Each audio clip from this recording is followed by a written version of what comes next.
नवाज जो कि पंजाब प्रोविंस की पहली सीएम विमेन बनी है, आज उन्होंने जो इकोनॉमिक मॉडल पार्लियामेंट के अंदर पेश किया उससे ये वाजिया हो गया कि मरियम नवाज प्राइम मिनिस्टर नरेंद्र मोदी की बहुत बड़ी फैन है। मैं ये बात इस वजह से कर रही हूँ कि मरियम नवाज ने जो इकोनॉमिक मॉडल आज पेश किया ये वही इकोनॉमिक मॉडल है जो प्राइम मिनिस्टर नरेंद्र मोदी जब गुजरात के सीएम बने तो उन्होंने ये पेश किया था। वज़ीर आज़म रह चुके हैं 3 दफा, उनकी बेटी है तो वो एक बेनिफिट तो है उनको, उसमें कोई शक नहीं है। लेकिन इम्पोर्टेंट जो कल इवेंट था वो उनकी तकरीर थी और मैंने वो पूरी तकरीर सुनी, हल्फ भी सुना, तकरीर भी सुनी।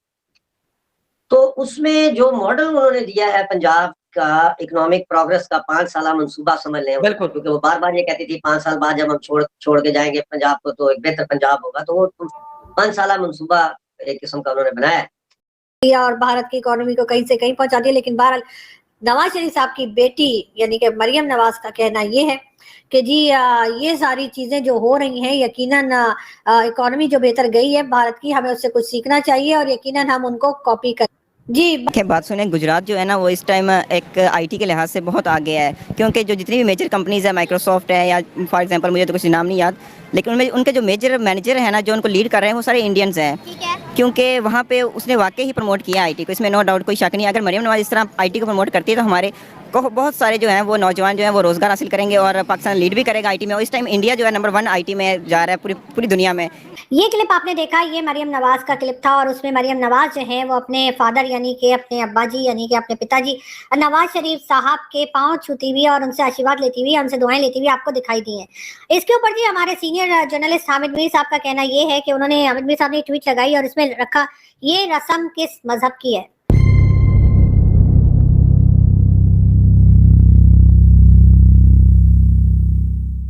उन्होंने उसमें कहा है वो ये है कि फार्मर को मंडी तक लाने के लिए जो सड़कें हैं उनको ठीक किया जाए।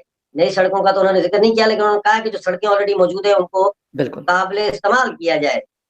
इसी तरह से फिर उन्होंने हेल्थ सेक्टर की बात की है कि 5 शहरों में जो है वो state of the art hospitals बनाए जाएं। फिर उन्होंने बिजनेस फ्रेंडली एनवायरनमेंट कायम करने के लिए उन्होंने कहा है कि 1 विंडो ऑपरेशन किया जाए, उसी में किसी को लाइसेंस चाहिए, किसी को कर्जा चाहिए, किसी को जो भी चाहिए वो 1 विंडो ऑपरेशन हो, उसको दफ्तर से दफ्तर दूसरे दफ्तरों में भाग दौड़ना करना पड़े, उसका टाइम जाया ना हो, वगैरह वगैरह। फिर उन्होंने यूथ की बात की है, लड़कियों की बात की है कि नौजवान ख्वातीन को जो है वो आसान कर्जे दिए जाएंगे और गालबन लड़कों से ज्यादा उनको प्रेफर किया जाएगा। वेरी गुड, ये सारी चीजें हैं। फिर उन्होंने रूरल हेल्थ सेंटर्स को बेहतर करने की बात की है। फिर उन्होंने बात जो की है टेक कंपनीज को इंसेंटिव देने की कि उनको लाया जाए पंजाब में और उनकी टर्म्स पे उनको लाया जाए। वो क्या चाहते हैं, वो किस किस्म की फैसिलिटीज चाहते हैं टैक्स के हवाले से, जिसमें ज़ाहिर है कॉर्पोरेशन टैक्स आ जाता है। फिर यूनियनाइजेशन है कि वो जो इलाके या जो इंडस्ट्रियल जोन्स होंगे जिनमें हाई टेक कंपनीज बाहर की आएंगी, वहां पे यूनियन साजी का हक होगा कि नहीं होगा। ये सारी चीजें जो है इनको उन्होंने कहा है कि फैसिलिटेट करने के लिए हम तैयार हैं। तो ये सारा कुछ जो है ना जी, और फिर स्मार्ट सिटी, तो उन्होंने कहा लाहौर को वाईफाई फ्री होगा पूरे लाहौर में। तो ये सारा कुछ जो है ये बेसिकली भारतीय वज़ीर आज़म नरेंद्र मोदी जी का जो न्यू लिबरल इकोनॉमिक मॉडल है, ये उसी की अक्कासी है, वही ये सारा कुछ। और जाहिर है ये सारा इसमें मियां मोहम्मद नवाज शरीफ साहब ने उनको बहुत गाइड किया होगा, क्योंकि वो खुद भी नरेंद्र मोदी को पसंद भी करते हैं और वो उनके साथ एक ही माइंड सेट है दोनों का, इंडस्ट्री के हवाले से, बिजनेस के हवाले से। लेकिन मेरा सवाल जो है वो ये है कि ये करेंगे कैसे। देखें, इंडिया में जो किया है मोदी जी ने, ठीक है ना, एकदम 5वीं बड़ी इकोनॉमी बन गई। बिल्कुल बिल्कुल सही। अब वो कहते हैं कि अगले 4 साल में तीसरी बनाएंगे, पहले चौथी कहते थे, वो कहते नहीं अब हम तीसरी बड़ी इकोनॉमी बनने जा रहे हैं। बेशक। फिर आप देखते हैं G20 वहां हुई, सारा कुछ इन्वेस्टमेंट्स आ रही हैं वहां पे, पूरा मुल्क डिजिटाइज कर दिया उन्होंने।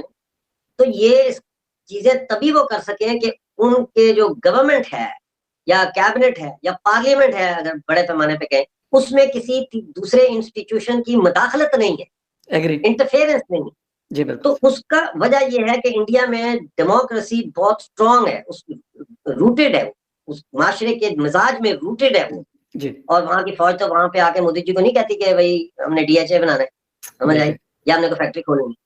बिल्कुल। तो ऐसे में पंजाब जो तकरीबन 12-12.5 करोड़ की आबादी का सबसे बड़ा सूबा है आबादी के लिहाज से पाकिस्तान का, इस सूबे में ही तो सबसे ज्यादा आर्मी की बिजनेस एंटरप्राइज की इन्वेस्टमेंट्स हैं।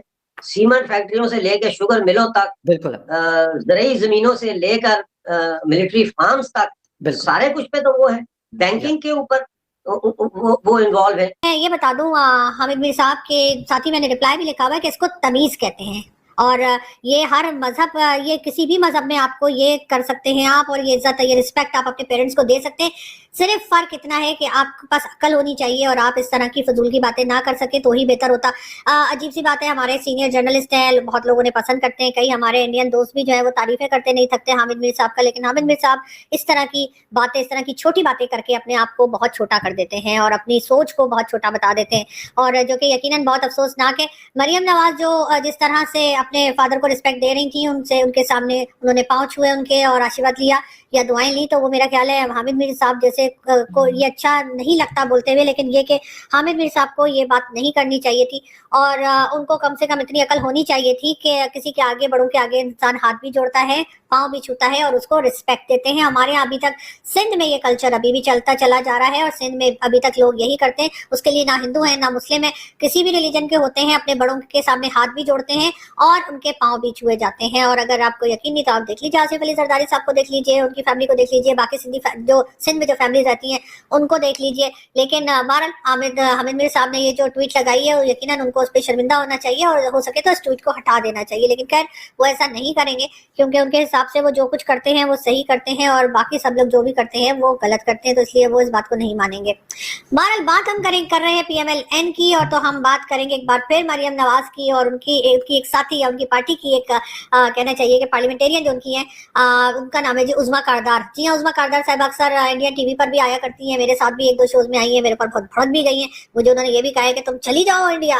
लेकिन खैर यहाँ पर उज़्मा कारदार साहिबा जो हैं वो गले मिलने की कोशिश कर रही हैं मरियम नवाज से। और जी हाँ, मरियम नवाज ने उनका हाथ एक तरफ करके उनको हटा दिया और इसके ऊपर जो है वो PTI के लोगों ने बहुत शोर मचाया। ये देखिए।